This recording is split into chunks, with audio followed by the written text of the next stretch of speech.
Madame, mademoiselle, monsieur, bonjour et bienvenue dans cette web-série à la rencontre de l'islam avec Hicham Abdel Gawat, auteur du livre « Les questions que se posent les jeunes sur l'islam », livre qui est paru aux éditions La Boîte à Pandore.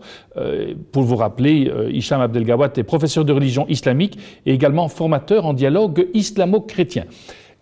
Hicham Abdel Gawat, bonjour. Alors, pour cette dernière série, vous avez dit à un moment donné dans la web-série que la première femme du prophète était 15 ans plus âgée que lui, c'est la raison pour laquelle elle est décédée avant lui. On raconte aussi l'histoire qu'il aurait épousé une fille de 9 ans. Qu'est-ce qu'il en est? Qu'est-ce que quelqu'un comme vous peut dire par rapport à cette réalité? Alors, c'est le dernier chapitre de mon bouquin. Une jeune fille de première secondaire, 11 ans, qui me pose la question, voilà, à la mosquée, on m'a dit que Mohammed s'était marié avec Aïcha, donc une de ses femmes, à l'âge de 9 ans. Est-ce que c'est vrai? Et alors, pour rajouter un peu d'onctuosité à tout ça, les inspecteurs étaient là. Donc, inspection en plus, et donc cette histoire de Mohammed qui se serait marié avec Aïcha à l'âge de 9 ans, c'est une histoire sur laquelle je me suis pas mal penché, parce que c'est une histoire qui est très embarrassante, évidemment, pour les communautés musulmanes aujourd'hui. Il y a tout un ensemble d'arguments de type apologétique qui ont été développés, allant du plus absurde au plus complexe. Par exemple, l'idée que dans un milieu aussi chaud que l'Arabie, les filles se développent beaucoup plus rapidement que dans des milieux tempérés. Et donc Aïcha, 9 ans, c'était une femme, quoi. Bon. Notre argument consiste à dire par un jeu de calcul que j'ai jamais complètement compris d'ailleurs, qu'en fait, il ne faut pas comprendre 9 ans, il faut comprendre 19 ans. Pourquoi pas? Mais moi, il y a une chose qui m'a frappé, c'est la date à laquelle on entend cette histoire pour la première fois.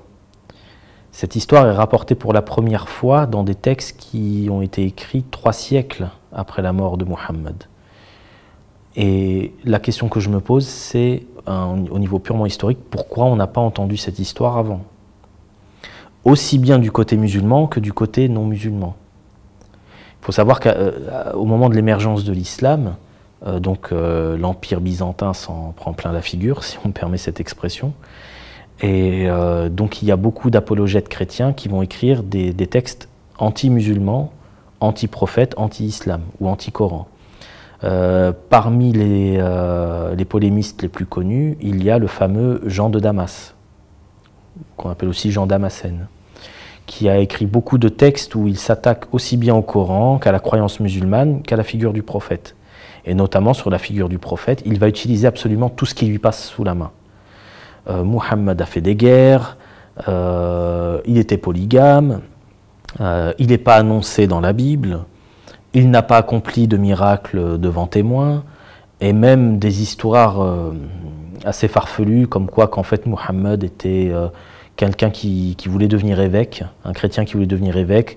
On lui a refusé l'évêché, et donc il s'est fâché, il est parti dans le désert pour fonder son hérésie. Donc c'est-à-dire que même des histoires inventées de toutes pièces étaient utilisées dans la polémique du Damascène. Et donc, la question que je me pose, c'est est-ce que Jean de Damas parle à un moment donné de cette histoire de mariage précoce? Il n'y a pas un mot. Et si je me mets à la place de Jean de Damas, ça aurait dû être du pain béni. Il lui reproche d'être polygame, mais il ne lui reproche pas de s'être marié avec une fille de 9 ans. Alors, il y a 2 solutions. Soit Jean de Damas ne voyait rien de scandaleux à l'idée de se marier avec une fillette de 9 ans, tout comme à l'époque des pharaons, on ne voyait rien de scandaleux de se marier entre frères et sœurs, pour maintenir la pureté du sang pharaonique. Tout comme on n'a rien vu de bizarre à ce que certains rois de France se marient à l'âge de 11 ans. Soit, et c'est mon opinion, il n'a jamais entendu parler de cette histoire tout simplement. Parce que s'il en avait entendu parler, il l'aurait utilisé dans sa polémique. On entend parler de cette histoire 3 siècles après la mort du prophète, et on en entend parler en milieu musulman. Un bon historien me dirait qu'en vertu du critère d'embarras qui veut qu'une communauté, surtout religieuse, ne va jamais inventer un épisode qui la met dans l'embarras, et que donc ces épisodes qui sont embarrassants ont toutes les chances d'être vrais. Donc à cette personne qui m'objecterait ça, je dirais, mais attention, qu'est-ce qui est embarrassant à l'époque et qu'est-ce qui est embarrassant pour nous aujourd'hui? Cette histoire, elle est rapportée par un théologien historien qui s'appelait Boukhari en français. Et ce cher Boukhari, il était sunnite.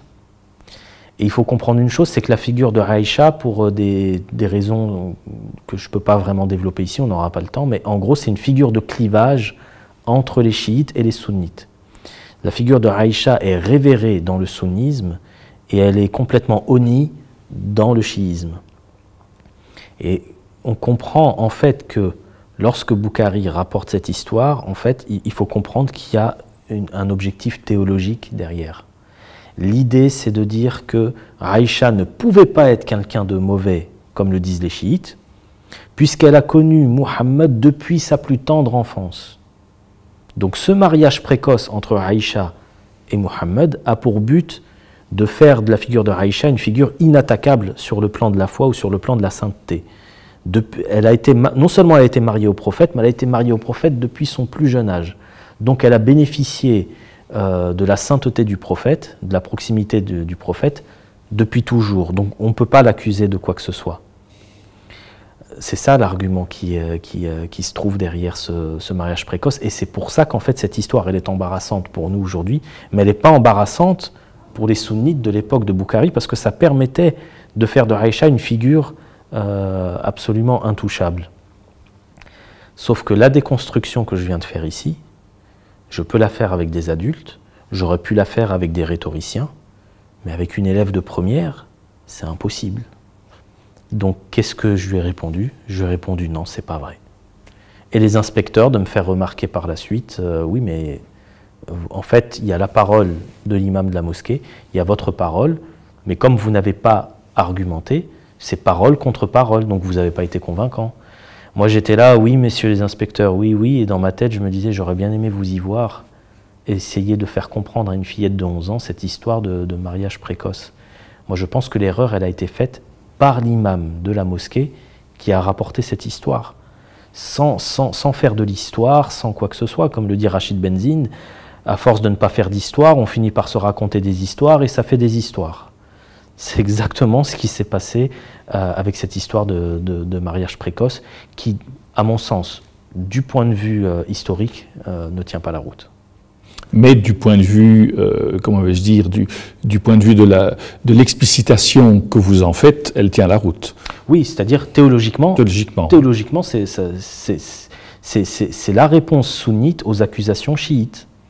C'est purement théologique. Et comme on sait, la théologie ne se soucie pas de la factualité historique. Il se soucie de ce qu'il faut croire. On a des exemples aussi dans la tradition chrétienne. Dans les évangiles, quand on sent que les rédacteurs cherchent à dédouaner au maximum le pouvoir romain qui a fait crucifier Jésus. Au niveau historique, c'est les Romains qui l'ont crucifié, et faire porter le chapeau plutôt au peuple juif. Pourquoi? Parce que à l'époque de la rédaction des évangiles, dans l'Empire romain, c'était peut-être pas la meilleure idée du monde de faire porter la culpabilité de la crucifixion du Messie sur les personnes qui étaient au pouvoir. C'était peut-être mieux de se rabattre, mais voilà, le souci est théologique, mais les historiens sont justement là pour dire attention, au niveau historique, ça ne s'est pas passé comme ça. Un grand préfet comme Ponce Pilate, il ne va pas recevoir d'ordre de petites peuplades juives qui vont lui dire tu dois le crucifier ou tu ne dois pas le crucifier. C'est lui qui a pris la décision de crucifier Jésus. Et toutes les histoires de peuples déicides, etc., n'ont plus lieu d'être. Et donc ça, après, c'est un autre sujet, mais c'est ce qui fait qu'aujourd'hui, un théologien catholique digne de ce nom va prendre en compte tous ces travaux historiques avant de faire sa théologie. Malheureusement, l'imam de la mosquée de cette petite fille, c'est pas une jeune fille, c'est une petite fille, ne va pas avoir la même présence d'esprit. Et c'est le but du prof de religion d'avoir cette présence d'esprit à sa place, même si, encore une fois, à 11 ans, moi j'ai considéré que ce cours a été un échec. En tout cas, la réponse à cette question a été un échec professionnel, parce que, comme l'ont dit les inspecteurs, à part opposer une autorité à une autre autorité, je n'ai pas su m'en sortir autrement. Mais la réponse se trouve dans le livre. La réponse... On ne peut qu'inviter cette jeune élève maintenant qui a grandi à lire votre livre. Je rappelle le livre, donc les questions que se posent les jeunes sur l'islam. Hicham Abdel-Gawat, merci beaucoup. Merci d'avoir pris le temps de cette web-série. Peut-être que nous aurons l'occasion d'en refaire une autre plus tard pour des questions qui nous paraissent importantes, qui puissent aider aussi les personnes qui nous regardent et alimenter leurs propres réflexions. Nous arrivons donc au terme de cette web-série à la rencontre de l'islam. Merci d'être resté avec nous. Merci de votre fidélité. Au nom de toute l'équipe qui a préparé ces différents magazines, il ne me reste qu'à vous souhaiter une excellente journée. À bientôt.